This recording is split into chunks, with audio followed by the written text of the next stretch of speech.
est grâce, tout est grâce. Shalom peuple de Dieu, bienvenue dans notre deuxième chronique de grâce. J'espère que vous vous portez très bien. Moi je suis la sœur Patricia et je me porte bien par la grâce de Dieu. Aujourd'hui nous allons parler d'Enoch, la grâce qui distingue. Notre texte de base se trouve dans Genèse 5 au verset 24.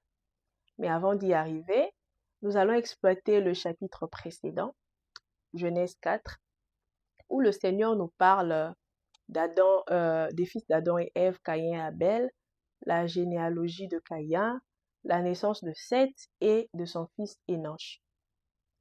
Le dernier verset du livre de Genèse au chapitre 4 parle de la reprise d'invocation du nom de l'Éternel.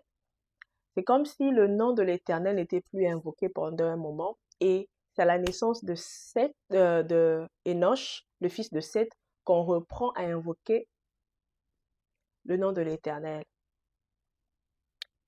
Qu'est-ce qui cause cette rupture?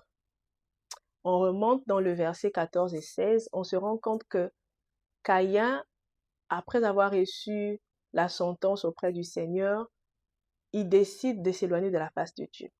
Du coup, il y a cette rupture entre Dieu et les hommes. Les gens n'invoquent plus le nom de l'Éternel jusqu'à ce que Dieu fasse grâce à Adam et Ève d'avoir un autre fils qu'on appelle Seth. Et Seth, à son tour, donne naissance à son fils Enoch. Et c'est à ce moment que l'adoration revient. Il y a un retour à l'adoration.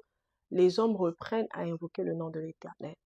Et plus loin, dans le chapitre 5, la Bible nous parle de la généalogie de Seth, Enoch, ainsi que tous les autres descendants, jusqu'à ce qu'on arrive au verset 24 du chapitre 5, où la Bible nous parle d'Enoch. Enoch marcha avec Dieu, il fut pris parce qu'il avait trouvé grâce auprès de l'Éternel. Quelle faveur, quelle grâce! Au milieu d'une génération qui était frappée par la mort à cause de la chute d'Adam et Ève, Enoch trouve grâce auprès de l'Éternel et cette grâce le distingue.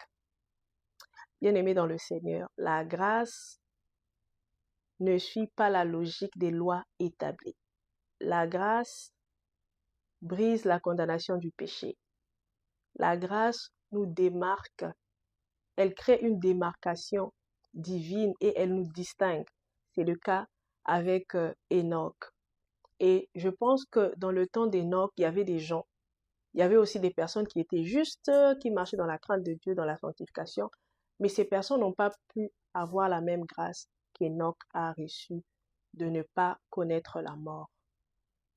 Dans le livre d'Hébreux au chapitre 11 plutôt, au verset 5, la Bible nous dit, c'est par la foi qu'Enoch fut enlevé pour qu'il ne connaisse point la mort. Car avant son enlèvement, il avait reçu le témoignage qu'il était agréable à Dieu. Être agréable à Dieu, c'est une grâce. Ça n'a rien à voir avec les efforts humains. Ça n'a rien à voir avec nos efforts de marcher dans la crainte de Dieu, dans la sanctification. C'est une grâce d'être trouvé agréable à Dieu. C'est un don que Dieu accorde à ceux qui marchent dans la foi et dans la crainte de son nom.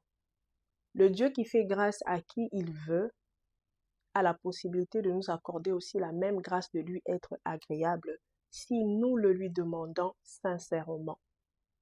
Je veux prier, bien-aimé. Seigneur, je te dis merci pour ta parole de ce matin. Je bénis ton saint nom. Je te rends des actions de grâce parce que tu es bon, parce que tu es fidèle, parce que tu es capable, parce que tu nous veux toujours du bien, Papa. Je prie, Seigneur, que tu nous accordes la grâce de t'être agréable.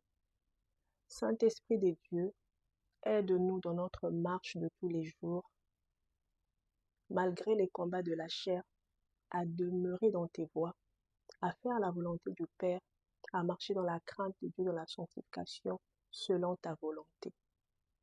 Je prie dans le nom de Jésus, Seigneur, par ta grâce et par ta faveur, que tu fasses de nous, Seigneur, des Hénoch de cette génération. Dans le nom puissant de Jésus, j'ai ainsi prié. Amen.